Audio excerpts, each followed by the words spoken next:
Stephen Hawking, the world-famous physicist who was walking proof any disability could be overcome, has died, a spokesman for his family confirmed Wednesday.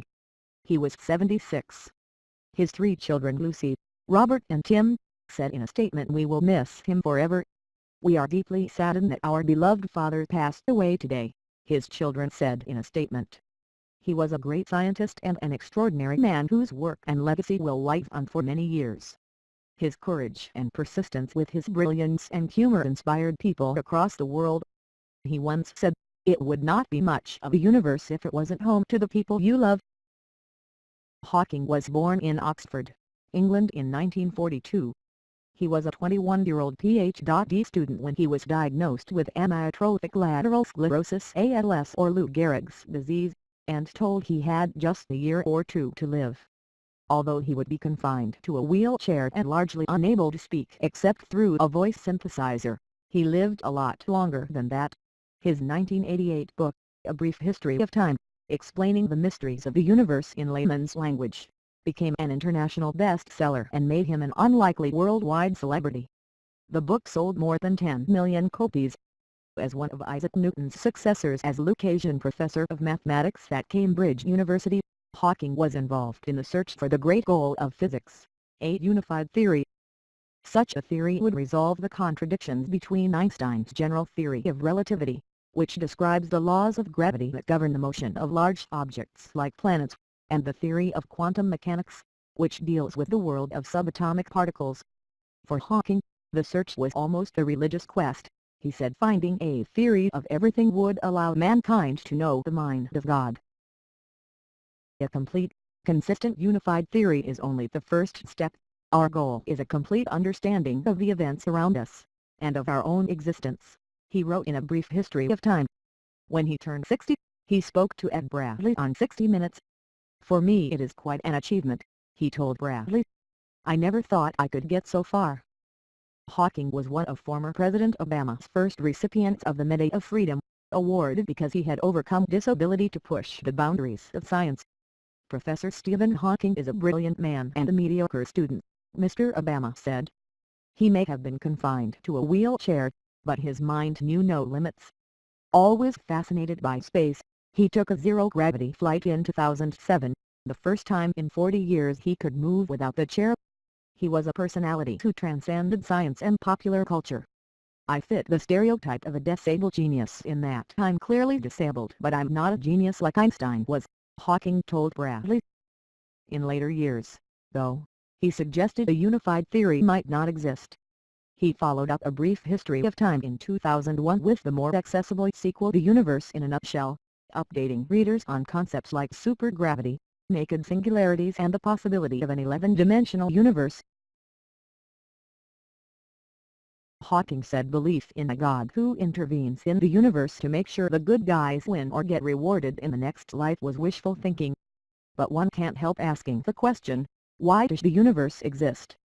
He said in 1991, "I don't know an operational way to give the question or the answer, if there is one, a meaning. But it bothers me."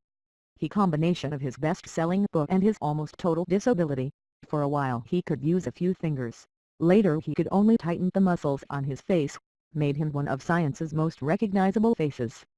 But he was a popular genius and a media star. He had a role on Star Trek. And he knew he had made it when his cartoon avatar had a cameo on The Simpsons. He called the episode very funny, and now almost as many people know me through The Simpsons as through my science. In 1959, he entered Oxford University and then went on to graduate work at Cambridge.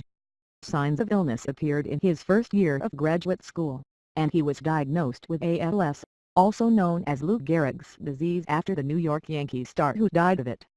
The disease usually kills within 3 to 5 years. According to John Boloff, author of Stephen Hawking's Universe, Hawking became deeply depressed. But as it became apparent that he was not going to die soon, his spirits recovered and he bore down on his work. Brian Dickey, director of research at the Motor Neurone Disease Association, said only 5% of those diagnosed with ALS survive for 10 years or longer.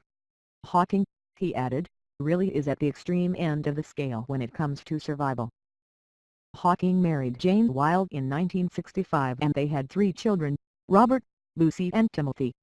Jane cared for Hawking for 20 years, until a grant from the United States paid for the 24-hour care he required. He was inducted into the Royal Society in 1974 and received the Albert Einstein Award in 1978. In 1989, Queen Elizabeth II made him a Companion of Honor, one of the highest distinctions she can bestow. He whizzed about Cambridge at surprising speed, usually with nurses or teaching assistants in his wake, travelled and lectured widely, and appeared to enjoy his fame. He retired from his chair as Lucasian Professor in 2009 and took up a research position with the Parameter Institute for Theoretical Physics in Waterloo, Ontario. Hawking divorced Jane in 1991, an acrimonious split that strained his relationship with their children. Writing in her autobiographical Music to Move the Stars, she said the strain of caring for Hawking for nearly 3 decades had left her feeling like a brittle, empty shell. Hawking married his one-time nurse Elaine Mason 4 years later, but the relationship was dogged by rumors of abuse. Police investigated in 2004 after newspapers reported that he'd been beaten, suffering injuries including a broken wrist, gashes to the face and cut lip, and was left stranded in his garden on the hottest day of the year. Hawking called the charges completely false. Police found no evidence of any abuse. Hawking and Mason separated in 2006. Lucy Hawking said her father had an exasperating inability to accept that there is anything he cannot do. "I accept that there are some things I can't do," he told the Associated Press in 1997. "But they are mostly things I don't particularly want to do anyway." Then, grinning widely, he added, "I seem to manage to do anything that I really want." He'll be remembered not just as one of the more remarkable personalities of the scientific world, but as an inspiration figure, an authority on the past and the future. "I believe that the long-term future of the human race must be in space," Hawking said. "Human race should not have all eggs in one basket, or in one planet.